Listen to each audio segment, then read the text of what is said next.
Welcome to EconTalk, part of the Library of Economics and Liberty. I'm your host, Russ Roberts of George Mason University and Stanford University's Hoover Institution. Our website is econtalk.org, where you can subscribe, find other episodes, comment on this podcast, and find links and other information related to today's conversation. Our email address is mail@econtalk.org. We'd love to hear from you. Today is April 21st, and my guest is Ariel Rubinstein of Tel Aviv University and New York University. Ariel, welcome to EconTalk. Nice to be here.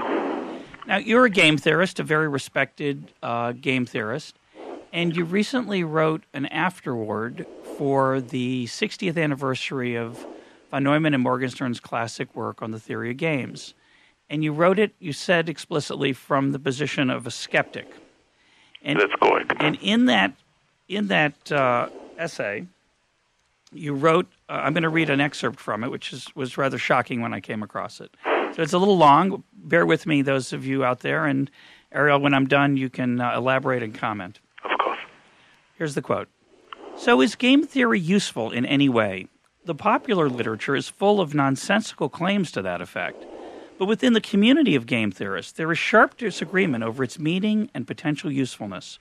There are those who believe that the goal of game theory is ultimately to provide a good prediction of behavior in strategic situations, and even if we are not there yet, we will get there once we've enriched the models with additional parameters and come up with better ways of measuring the considerations of real players.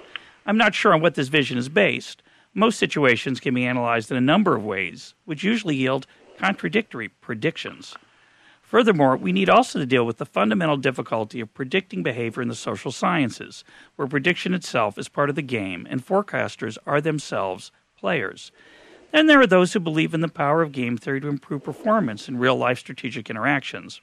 I have never been persuaded that there is a solid foundation for this belief. The fact that academics have a vested interest in it make it even less credible. There seems to be some regularity in strategic behavior, which becomes apparent in game theoretical experiments. It's gratifying to sometimes find similar distributions of modes of behavior across societies. But are these regularities related to the classical predictions of game theory? Others, including myself, think that the object of game theory is primarily to study the considerations used in decision-making in interactive situations. It identifies patterns of reasoning and investigates their implications on decision-making in strategic situations. According to this opinion, game theory does not have normative implications, and its empirical significance is very limited. Game theory is viewed as a cousin of logic. Logic does not allow us to screen out true statements from false ones and does not help us distinguish right from wrong. Game theory does not tell us which action is preferable or predict what other people will do. If game theory is nevertheless useful or practical, it is only indirectly so. In any case, the burden of proof is on those who doubt the practical value of game theory in the first place. So this was kind of a shocking thing to write as an afterwards. So my first question before we get into the content was, what kind of reaction have you gotten from your colleagues? Well, first of all, I hear you reading it, and actually, first of all, I like it, You still like it, huh? My response is very positive, even I wrote it a few years ago. First of all, I do believe it. I'm skeptic, that's true, and I'm not ashamed on that. The opposite. I think that to be skeptic in academics, that's the fuel of academic life. And I think that one of the problems of economic theory in general in the years that I'm aware of it is that I do feel that there was too little skepticism and too much of a feeling that we are on the right track towards fulfilling some goals that personally I was not from the first sight I was not a believer of. Second, you see, there is one point that I emphasized in the paragraph that you read, which is the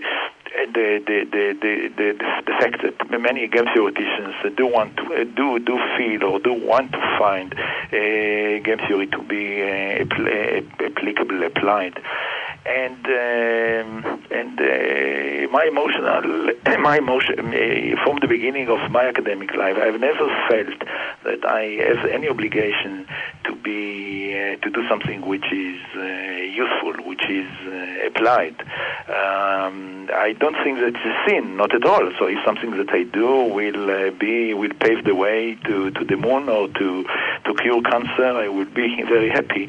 But I don't believe that that's the case, and I think that we should look in academic life in general to much more modest usefulness more from abstract point of view, from intellectual point of view, and not from the point of view, or not in the sense that most people understand in the word being useful, or the phrase being useful. Now, when you say statement, you ask about the response of the people around me. Well, people first of all know me, and they know me for many years, and I did not hide my views about it. It's true that probably I was less clear about my views when I was very young.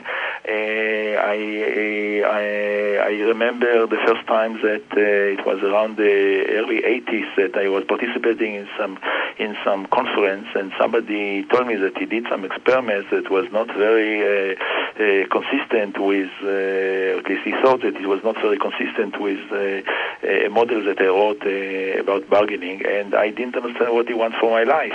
Namely, of course, the model does not have to predict anything. It does not have to be verified in life. It's not a model like a model in physics is, and it was not used. It was not supposed to be useful in any way.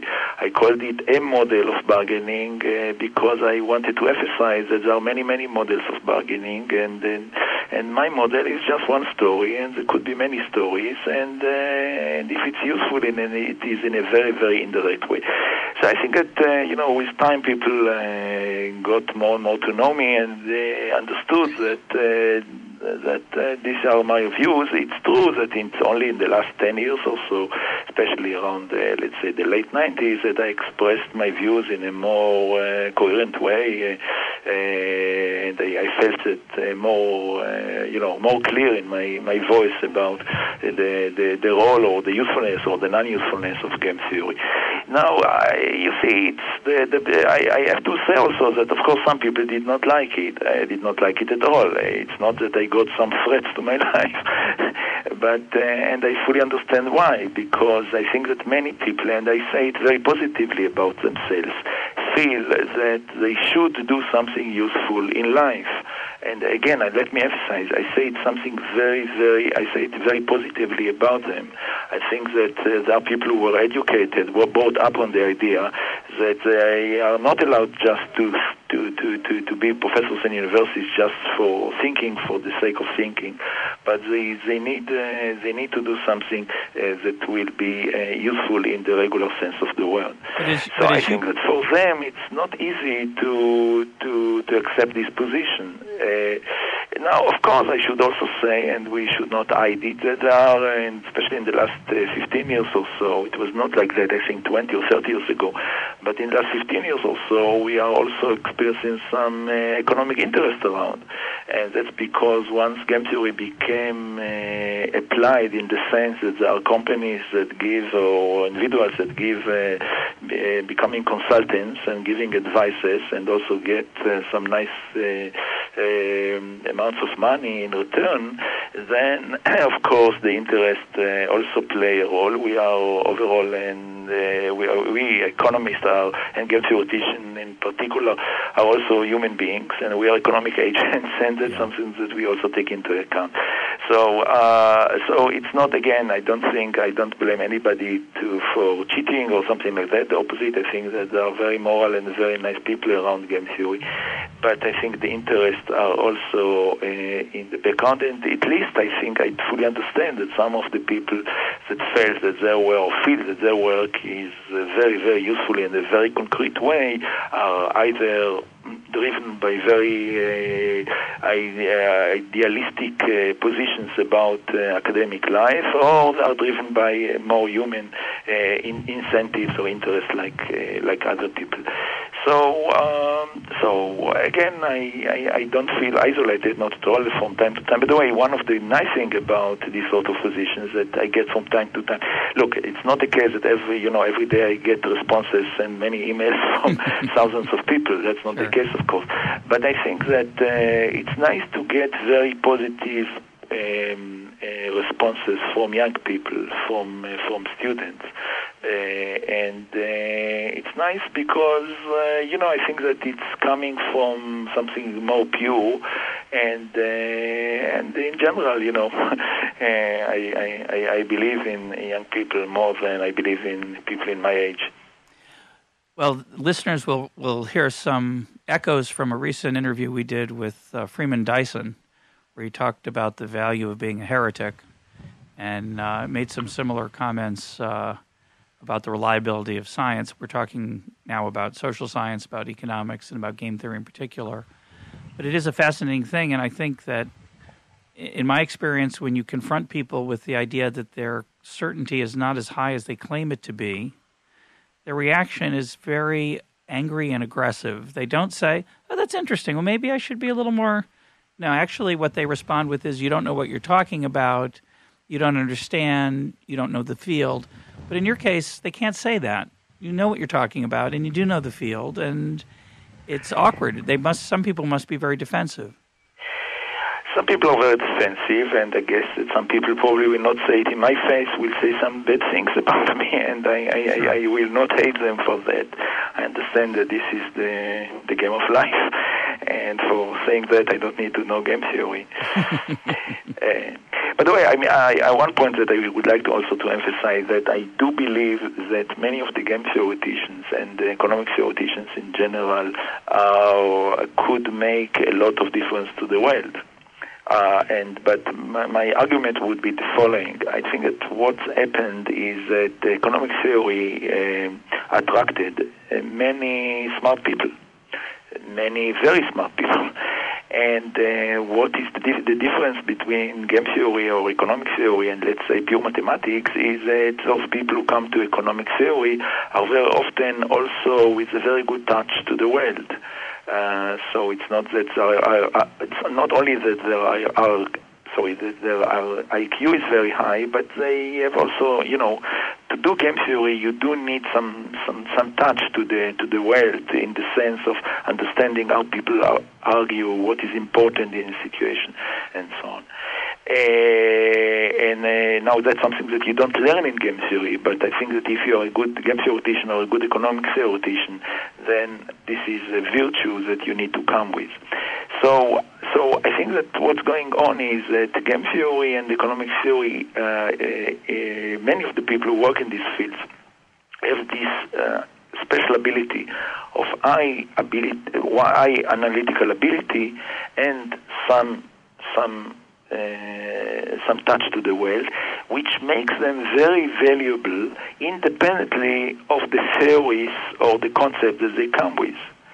Namely, I do believe very much that if you take an intelligent person, like many of the names that we have in mind, I don't want to mention particular names here, and you tell them, okay, in the next year you don't do game theory, you just consult to the American government agency or to the Israeli army or to some private company, and I do believe that these people will give many good advices. They will also give many very bad advices, but some of the good advices will be quite original and let me say even valuable from social or economic or whatever point of view. But this does not mean the fact that people who are describing themselves as game theoreticians or are game theoreticians, not just describing themselves, that the fact that they are really useful in the concrete sense does not mean, not at all, that they really use the theory itself. Now, of course, to a game theory like logic, like the Talmud, like many other philosophy, these are fields that sharpen the brain and etc., etc. And in this respect, it trains people to contribute something to the world and add to it, as I said before, that to be a successful academics, you have to be also original. And originality, again, it's not something that you learn. It's something that you are born with, or your mother gave you with her milk. So that makes actually some of the game theory, permanent game theoreticians, quite valuable from social point of view. Also from, but the one thing that I disagree with many of those people is that I disagree that they really use game theory. And one of the things that let me say something personal. One of the things that motivates me a lot in life is my hate to pretension and my hate to use of authority in cases that there is no real authority to be based on. And it's very tempting. It's very tempting, and I can say that in my own life I also was confronting with this temptation.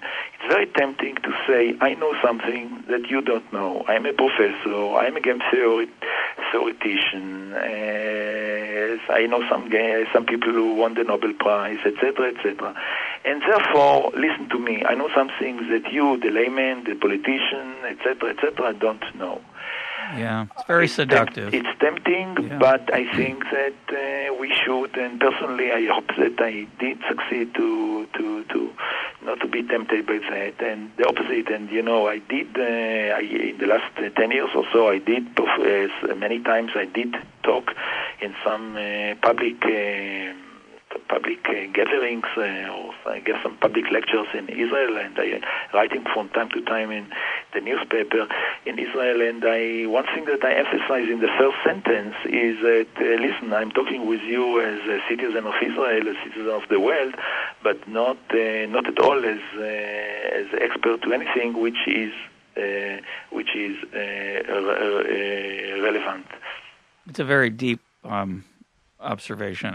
I've been struck by it in the current economic situation, and I may have made this joke before in an earlier program, but people come up to me and say in the middle of the crisis, boy, people must be coming to you for answers. And I always say, not the smart ones, because I don't have any answers. I may have an insight or two from the study of economics, but people don't want an insight or two. They want the truth. They want the answer. They want the solution. And as you say, there's such a temptation, a seductiveness to being treated with honor and glory as if you're something special. And what I find interesting... Exactly, and by the way, you use the word solution that people look so much to. But I think that the game theory, one part of the success of game theory is the rhetorics that was used by game theory. And the word solution, the term solution, we talk about solutions in game theory. We don't just talk about equilibrium, we talk about solutions. And this word in English or in Hebrew, I think that it triggers people to believe that here we give something very concrete, really a solution to a dilemma, a solution to some conflict. And there's a famous example of which I enjoy it. It's an example of a shipwreck. I think it's in a novel by Joseph Conrad. I think it's in Typhoon, where all the jewels and boxes of treasure that people have put on board get all mixed up together. And we have the problem now is that how do you get people to ask, to tell the truth about what was in their box? Because everyone will have a tendency to exaggerate. So there's a very elegant solution. We'll not talk about it here, but there's a very elegant solution that will encourage people to tell the truth. And the idea is you don't give people back necessarily what they say, but you compare what they say and what everyone says to the total amount. And it's a beautiful, beautiful, elegant piece. I think there was a little article on it in the journal Political Economy. But the idea that would work the first time as a solution in the chaos and the aftermath of a typhoon when people are traumatized, that they would just all act like the game theorists say they would, is stupid. There's a logical beauty to it, but no captain would use it. He'd be a fool to use it. Yeah, and I think that this is true about many of the so-called game theoretic solutions. It's like logic. It shows something. We learn something from it. We learn something which might be useful, might be not useful. Sometimes it is, sometimes it's not. But to say that the fact that I wrote a model and I have some implementation problem and I found some mechanism and which the Nash equilibrium or even the only Nash equilibrium or the only subgame perfect Nash equilibrium or the only whatever equilibrium is something that I would like actually to implement, to say that this is actually something close to be a recommendation to the world. I think that I wouldn't call it stupid, but I would call it, it's pretentious without a good justification.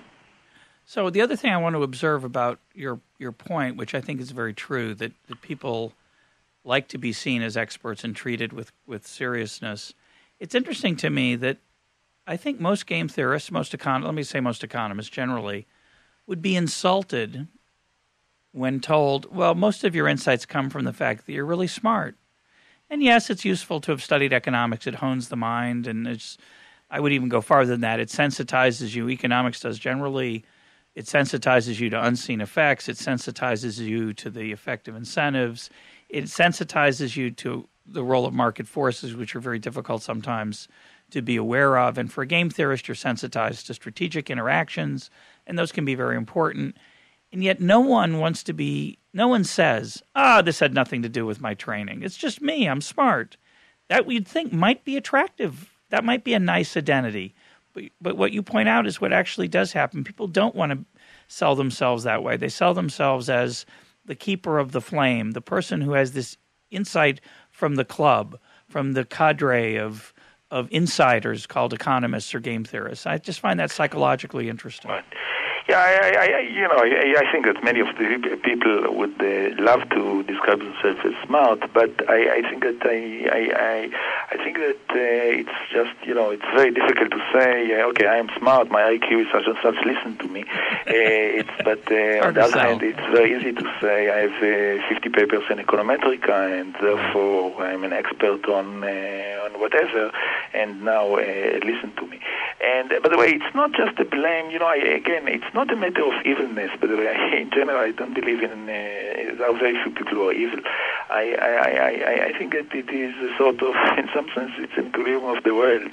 Namely, the desire to get advice of this type is coming from somebody wants to get the advice, and somebody wants to pay for that, and somebody would like to listen, and somebody would like to transfer responsibility from himself if he's a politician or a businessman or whatever, and to cover himself. And then, of course, in extreme cases, the worst case in some sense, the worst for me is that when people are presenting political views, and this is definitely true about my own country, where there are some people who are supporting their political views with sort of scientific justification. That only happens in Israel, Ariel. It doesn't happen in the United States. We're all just scientists here. Oh, I see. Okay. Yeah. No, we have the same problem here. It's a horrible, and it's a dishonesty. The worst part is it's dishonest. We pretend we're scientists. We're not. We're clothing our biases in scientific rhetoric. Again, but I would be softer than you in one point. I would not say that it is dishonest. I would say that this is that we are cheating ourselves. That desire of people to make claims which are not just their views and are not just derived from their ideological positions, and somehow is so strong that people are just persuading themselves that in their position. So I'm just saying I don't want to stick any evilness or any dishonesty to anybody. Not at all. The opposite. I think that some of the people who do it are very, very honest people and very fine people. But I just think that they are wrong in their positions. Yeah, no, I agree with that softening. I've been thinking a lot lately of, for those of you who remember our series of podcasts on the theory of moral sentiments, there's the line in Adam Smith, I'm paraphrasing slightly, he says, man wants to be loved and to be lovely. We want to have people think highly of us, and we want to earn that respect and honor. And so we have a tendency to delude ourselves that we've actually earned it when in fact we haven't. The basic impulse is good. It's good to be to be liked for genuine reasons, but we have a tendency to self-deceive, and it's a human, as you say, it comes with the mother's milk. I fully agree. Yeah. So let's move on. I want to talk about a rather iconic example from the behavioral economics literature that you've critiqued in a paper on behavioral economics. Happens to be an example that came up in the podcast with Dan Pink, and it may have come up, I think it came up another time, I've forgotten which podcast, but it's this now famous example of an Israeli daycare center where this daycare center, they had a problem, people were coming late, they were having trouble arriving on time, and people were taking advantage a little bit of the daycare center, and they were coming late to pick up their kids. So as an experiment, they instituted a fine that if you were late picking up your kids, you had to pay an additional fee. And they found out that it actually increased the number of people who came late. And this was seen as some sort of refutation potentially of downward sloping demand curves. And I think a lot of the claims for this example are overblown, but I want to get your reaction to the science of it and the objectivity of it. Yeah, I rather prefer probably to talk about in general about this the experimental economics or experimental game theory, experimental economics methods or assumptions. You see,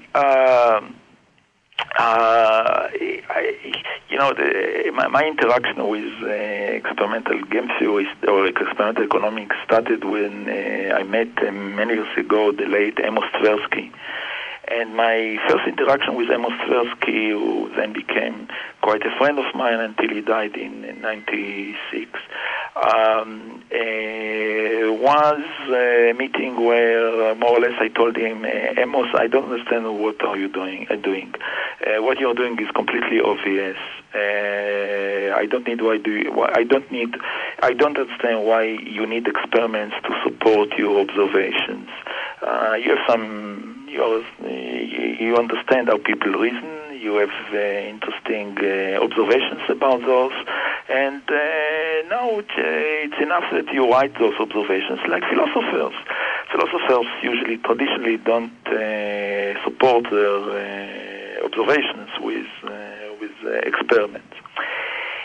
And the interaction with Amos for a few years, including one paper that we wrote together, taught me a lot about the meaning of experimental economics. I do still believe that most of the interesting stuff in experimental economics is something that people, first of all, it comes from smart, it's not smart people, it's people with understanding how people, with good observations, ability to observe how people think and reason, and of course with ability to make some abstraction from that. And once they come up with some observation, if the observation is good, that usually you hear it and you say, yes, that's correct. So in the introspection, in some sense, the introspection, which I believe is the main tool of the experimental economics or the cognitive psychologist, is something that overall this is the most important tool in this field. Nevertheless, rightly so, we require that from a social point of view, we require that it's not enough to say, I believe that, or I think that, and I checked with two friends, or my son or my wife, but we need a little bit more than that, and then actually it's become quite an art. And I think that people like Amos Tversky or Daniel Kahneman were really they are like artists for me. Namely, they have this wonderful ability to take such an observation, probably introspection, probably observing other people thinking and reasoning, and somehow inventing some sort of scenario or some sort of experiment that demonstrates the point very well. That's something which is not easy. Once we see the experiment, sometimes we feel, wow, that's so easy, everybody can do it. But that's not the case. In the one paper that I wrote with Amos, we had about, I don't remember, 20 or 30 pilots until we came to the final phrase of the experiments that we did, and it's not me that I did it, it's Amos Tversky after so many years of experience, and nevertheless it was not trivial at all to find the right way to ask the question and to demonstrate the points that we wanted to demonstrate. At the point it was very clear, and we didn't have any doubt that the point exists in the human reasoning. So so my point is the following: one of the two. If you want if we say, okay, economics is really like philosophy, and it's enough to say we believe that some people reason in this way, or there is some element in the reasoning which is common to many of us, and so on, then we don't need experiments. If we do the experiments, then we need to do it in a very, very careful way, and it's not enough to claim that the conclusion is correct. In some sense, the conclusion is very clear from the beginning, and in some sense, you don't need the experiments to believe in the conclusion. In this particular case that you mentioned, I think that it's the common sense tells us that if you don't have to pay anything for some service, then you may actually be more considerable to the interest of the guy who gives you the service. On the other hand, if he charges you something, and it's a little bit annoying that he charges you this extra, then you start to do your maximization. And therefore, it might be that if the kindergarten teacher does not charge anything, then I will be quite careful to come on time. And if he charges a lot of money, I will be very careful to come on time to pick my child. And if she charges some peanuts, then or even a few dollars, then I would say, okay, so now it's worth for me to be late half an hour and to pay the $10. So this is something which, ask people in the streets. I think that most of them probably did not think about it in this abstraction, but they will agree that that's more or less the case. So if you want to say that's the case, and the incentives are not monotone in their influence, then and also that there are non-monetary incentives, that there's cultural disapproval and other forces. That's not so complicated. It's part of economics too, right? Right, but what I'm saying is that if you want just to say that's the case, then I don't think that you need to do any experiments. If you want to do experiments, if you want to get an article again, published, you have to judge the experiments and not the conclusions. And I think that one of the mistakes, the general mistake that many of us do, is that we say, here somebody phrased, and again, I don't refer to this particular case.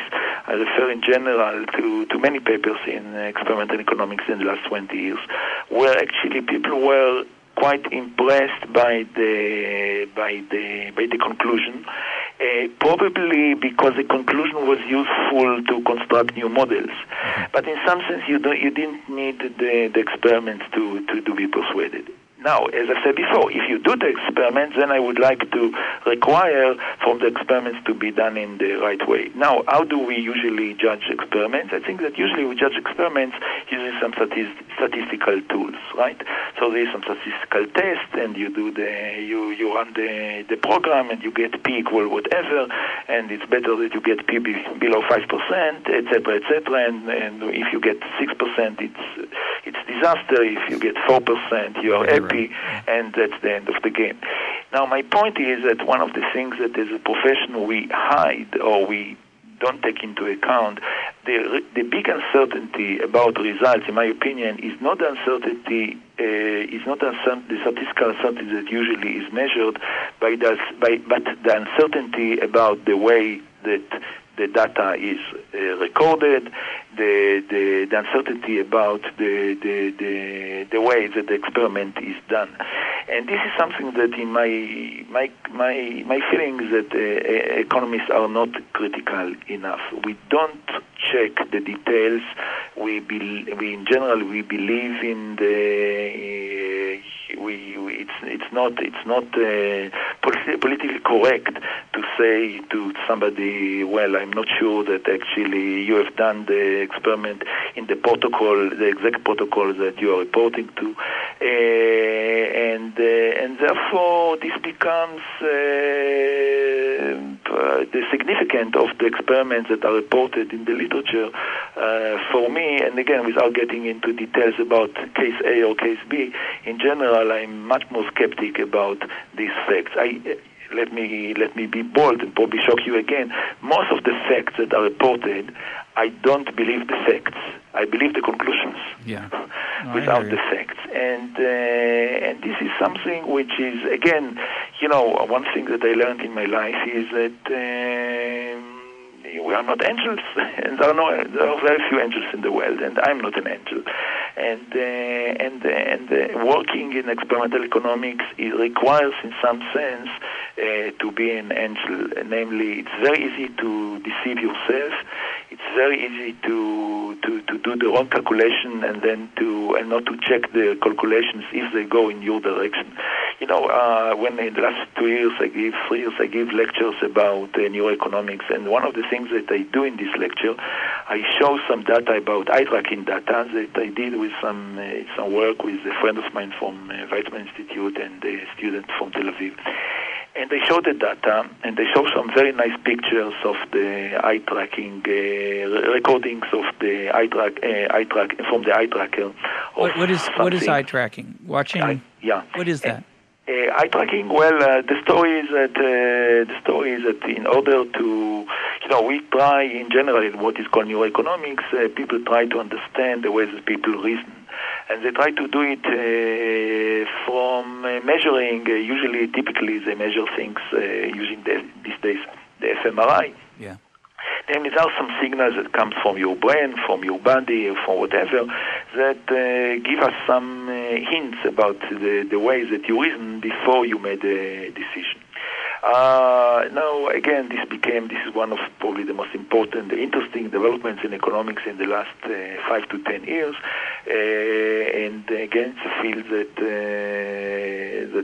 a lot has to be said about the way that it was developed. Personally, what I did with some friends, and because of some reasons, we did some eye tracking experiment for when we gave people to choose between two vectors like X dollars with probability P versus Y dollars with probability Q, and we wanted to see how people reason about it using the eye tracker, which allows us to follow how people, what were the eye movements, namely whether they compared the dollars to the dollars, the probability to probabilities, or whether they made some calculation of like multiplication of the X dollars with the probability P versus the Y dollars with probability Q, etc., etc. Okay. So we did this experiment. I do these sort of experiments mainly because I'm interested in the methodology of economics, and I wanted to understand better how people do these sort of things. And one thing that I learned in my life is that the best way to criticize something and to understand how people do something is to do it yourself. When you do it yourself, then you find the dirty tricks of the field for one side. On the other side, you are also becoming more sympathetic to the difficulties that other people face in their research. In any case, the stories I want to tell you is that we have some very nice movies where you can really look at the movies and look how the eye movements went, and you say, wow, it's very clear what was going on in his mind. Sometimes it's even quite funny. Excellent. Now, I show the 3 or 4 movies to crowd, and then I tell them, look, the entire data that you saw is wrong. And I showed it already to, 20, 30 lectures, and nobody until now realized that why actually the data was wrong.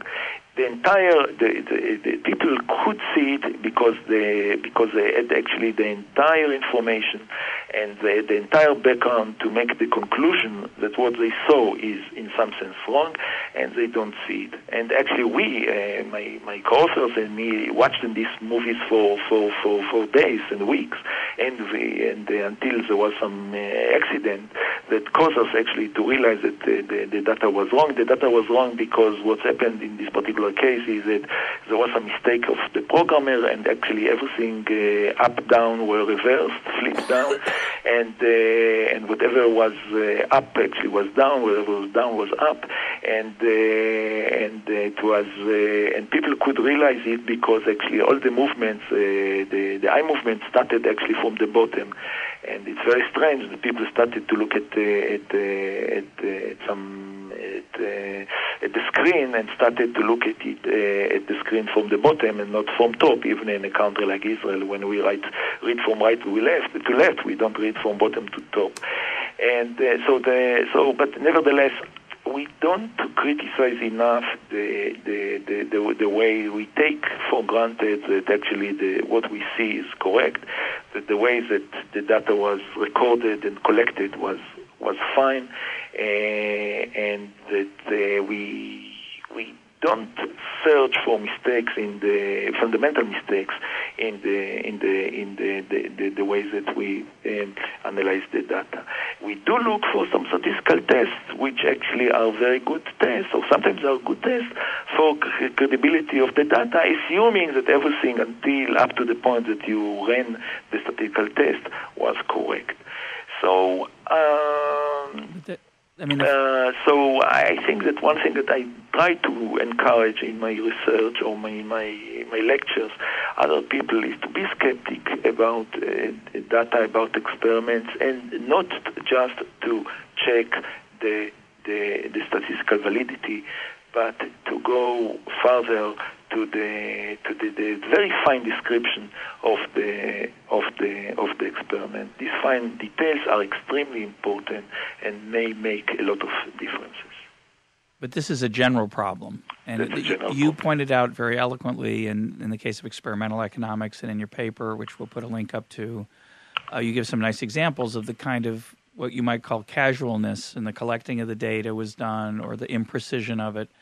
Problem I have, and this is true of every type of empirical work, it's not just experimental economics, the researchers don't reveal what they really did. Mm-hmm. They tell us an ex post story that we tested this and it came out, and we were right. And, of course, you don't know how many times they ran the regression. You don't know how many specifications they used. You don't know how many times they didn't like the outcome, and they said, well, we better try it in a log-log form instead of in the levels. So in the example of the experimental literature, when I read these pop psychology books that purport to teach us some new thing about economics, they'll do some test, and I always ask myself, can you replicate it? If I did the test, would it come out every time that way? Did you just find it once? How many times did you do it? So there's this classic example in a book I like a lot, James Surowiecki's book, The Wisdom of Crowds. There's a lot of interesting things in that book. But one of the things in there is that when you have people guess something, that the mean sometimes is the right answer, even though no individual guess is accurate. And certainly I'm sure that's true sometimes.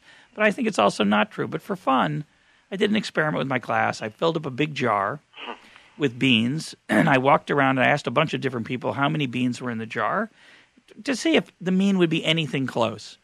And it turned out that almost every single person underestimated how many beans were in the jar. Let's say there were 800, and most people said 500, 600. But of the 30 people I asked, one person said like 8,000. He was off by, it was impossible that there would be 8,000. He just gave a quick look at the jar and he gave a wild guess and he was totally off. But when you included that 8,000, it came out very close to the mean. Now, does that confirm the theory? And if I had been trying to disprove the theory, I would have said to myself, come on, do you really think there's 8,000 in there? And he'd say, well, you're right, 800. And then I would have shown that the theory was wrong. And as you point out in the protocol, was I careful not to do that? Did I keep every outlier? Did I say, well, that's an outlier? And did I pick and choose what to include? Did I run it 3 times before I got that result? So these are the questions I think we need to ask all the time of experimental economics and empirical economics. And we usually don't because, as you say, we're not angels. We confirm our biases. Yeah. And connected with that, let me make 2 or 3 points.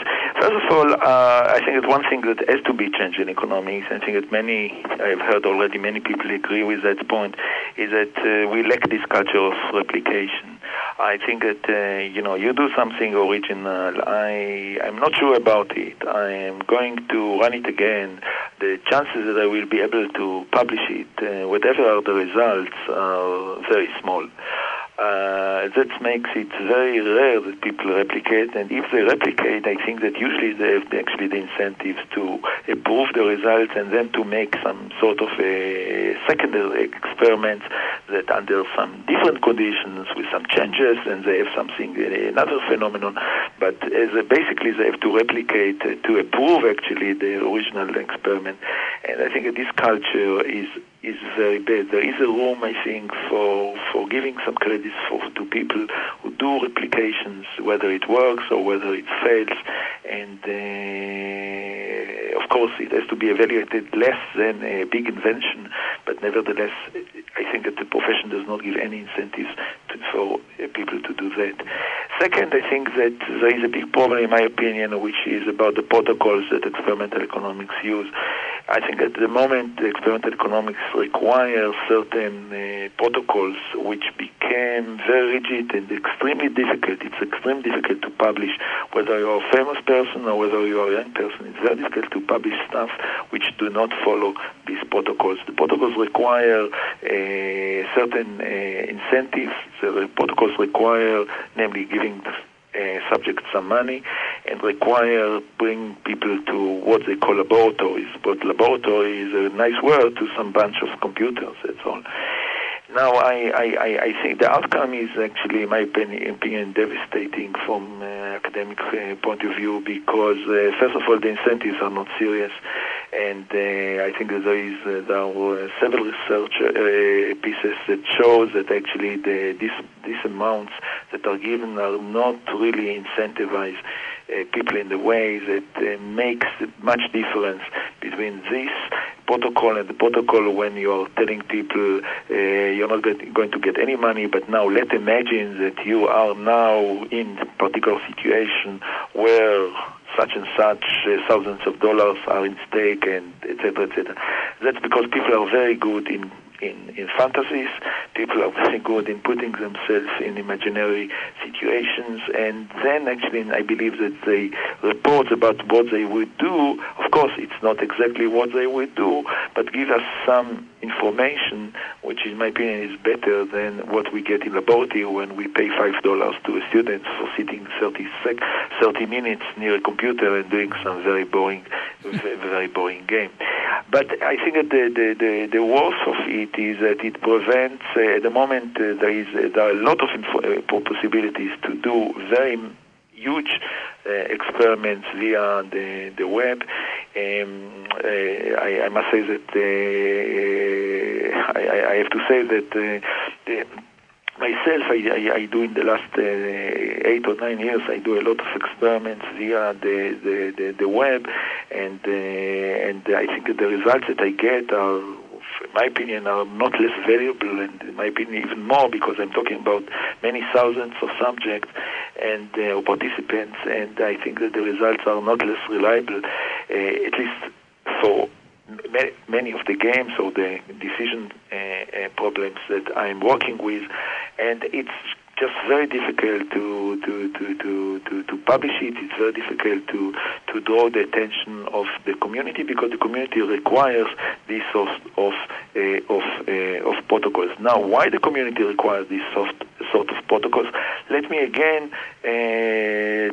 push the position or the point of view or draw the attention of economists again that they cannot take the position. I believe that economists cannot take the position. Everybody is economic agents and behaves according to incentives, but we are not.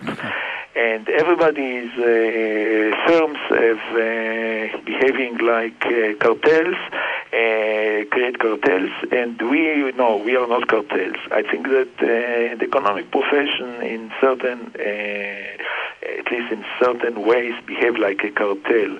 And the cartel has barriers to entry.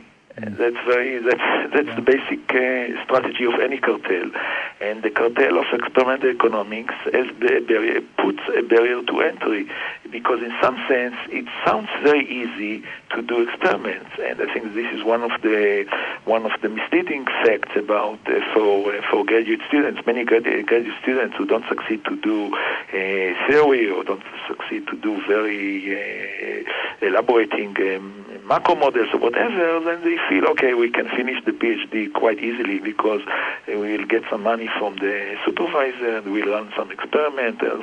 Usually you get some results, and if you're not critical, definitely you get some results, and we can publish it and we can finish the PhD. And I think that in this respect, what the cartel does is that it puts some higher barriers to entry to prevent that too many people will do these sort of things. But I think that these days, actually, to do experiments, in some sense, people who have good access to the web, good access to subjects around the world, can gather information about the ways that people reason in general, including in strategic and economic situation, much better than putting 30 guys in a lab for 30 minutes. I just want to make two comments on that, this discussion, then I want to move on. But there was recently an article by Jonah Lehrer, I think in the New Yorker, about a psychologist who had found this surprising, unintuitive result. I forget what it was exactly. But over the years, and he became very honored for this, he became very in demand, his career took off. But over the years, he's realized that finding has not stood up, that when people tried to replicate it, over time, it got smaller and smaller, and now it disappears when people try to test it. And I believe this is not an indication that human behavior has changed over the decade and a half or so, but it's more an honesty about what the experiments revealed. Yeah. The second observation I would make, you made a very interesting point about the power of introspection, and that we accept the conclusions and then we do the experiments. But I have a friend, he was reading one of these, again, pop psychology books that was trying to show all these novel, counterintuitive results. And I said to him, he's loving the book. And I said, a lot of those experiments and there's many books like this, I'm not going to name them, but there are many books like this that take the psychology literature and the behavioral economics literature and craft a book around these novel and unintuitive and new paradoxical findings. And I said, a lot of those experiments, I'm not sure they can be replicated. I'm not sure they're reliable. He said to me, "Oh, don't worry. I only believe the ones that make sense to me." So, of course, that's a dangerous road also.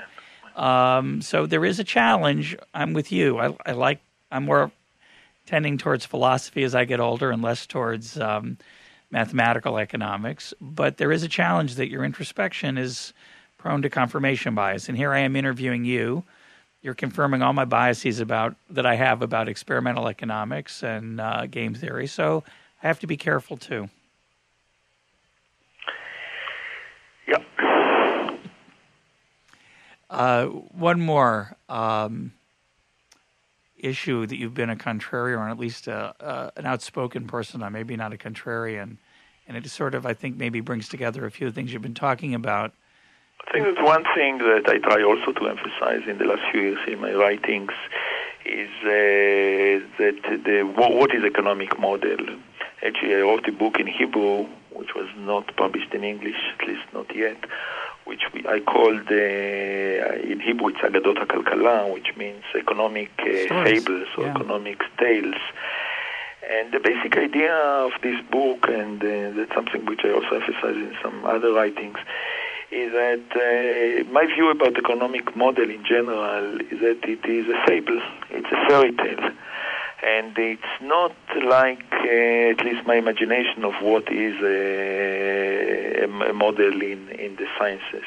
Namely, I do treat the model that I build or I invent or other people's models, I treat them as stories. And a good model for me is a good story. The difference, of course, is that the story in the economic literature, economic theory, is written, first of all, it has to be written in formal language, which has pluses and minuses. It has the pluses that it makes the model or the story, in some sense, more clear. On the other end, but on the other end, makes it less clear because this formal language is not necessarily understood by many of the people that are going to use it. But in any case, I think that a good story, a good model, I think about it as really as a story. It has to have the much of the rhythm of a good story. It starts usually with presenting the characters, presenting the economic agents, presenting their motives, and it goes on until the end of the story, what usually people call equilibrium or solution, and so on. But and here uses the big difference between fairy tale and the economic model, the formal economic model, where in the formal model you have some rules how to move from what it seems that you have some rules and you are bound actually to. You cannot just go from the beginning to the end in the ways that the writer wants it to go, but you have to justify the move from the beginning to the end using some abstract concept, some solution concept, and so on. But nevertheless, I think that in many respects, these are the same things. Both fairy tale, fable, and economic model are very unrealistic. They are very unrealistic because they take from the complexity of the world. They take very few elements. They put it usually in a very stylized environment, and in this stylized environment, we are playing in the fable, and we are playing in the economic model. And then at the end of the story, at the end of the model, if the fable is interesting, then at the end of the fable, we feel that we got some sort of an insight about the world, not an insight, not a recommendation to the prime minister what to do, and not an advice to the firm how to behave. But nevertheless, we have some sort of a feeling. We got something about the ways that people are reasoning and about the ways that the world goes. Of course, the social world goes. And I think the same is true about economic model. If economic model is good, then it tells us something about the concepts, about the ways that we reason, and it should be also enjoyable. Sure. No, it should entertain a little bit. Right. The more dramatic it is, the more surprising it is, the better story it is. Exactly. I interviewed Ed Leamer. He wrote a book recently on macroeconomics called Macroeconomic Patterns and Stories, and he tells a very similar tale to Agadot Kalkala, which is, this is what we are. Yep. We don't like to admit it. We like to think that we're doing science. Exactly. But we're doing something closer to literature, philosophy, whatever you want to call it. And I think some people, obviously some people in the profession, when they hear that, they bristle, they get angry, they're resentful, they say you're wrong. But then there are other people on the other side who say, okay, so there's nothing to economics. And I think that's not the conclusion, for me anyway, and I'll let you have the last word about what the conclusion is for you. For me, the conclusion isn't that economics is useless because these stories are just stories. Economics is a powerful way of thinking. It's a way of helping you organize your thinking about things that are connected in ways that are not obvious. Economics helps you see things that are hidden, that are unseen, and some of them, the magnitudes we can't measure. We're not measuring the gravitational force of a mass. We're talking about magnitudes we can't always measure, but we can see forces and understand, as you say, insights into human behavior that aren't obvious or that you wouldn't have noticed before. But to pretend that we can use those then to run the economy or to design a mechanism for a public policy is often a charade. And so to me, there's a middle ground. Economics is a useful way of thinking, or I wouldn't be running this podcast every week. But I think we oversell it. And when we do, we get into what Hayek called scientism, not science. The use of scientific language and technique to give the aura of certitude that it doesn't deserve. Yeah, I absolutely agree. Let me just finish with saying that, from time to time I talk with young students, and sometimes some colleagues of mine criticize me on that I deter them from studying economics because I tell them exactly what I was saying now in this interview. But you know what? I learned from my experience, actually in some sense the opposite. Namely, it may be that I do deter some students or future students who want to come to economics because they believe that if they study economics, they will make money. So maybe they conclude that it's better for them to study business administration or finance or whatever, or just to start business. But on the other hand, I think that the students that really economic at the moment needs, namely people with wide minds and openness to new ideas and eagerness to come up with really new solutions in the real sense to the problems of the world, those more idealistic students actually are finding this approach to economics much more attractive than telling them some false facts about the usefulness of economic studies to their pocket or to their ability to give it good advice to the finance minister. My guest today has been Ariel Rubinstein of Tel Aviv University and New York University. Ariel, thanks for being part of EconTalk. Thank you very much. My pleasure.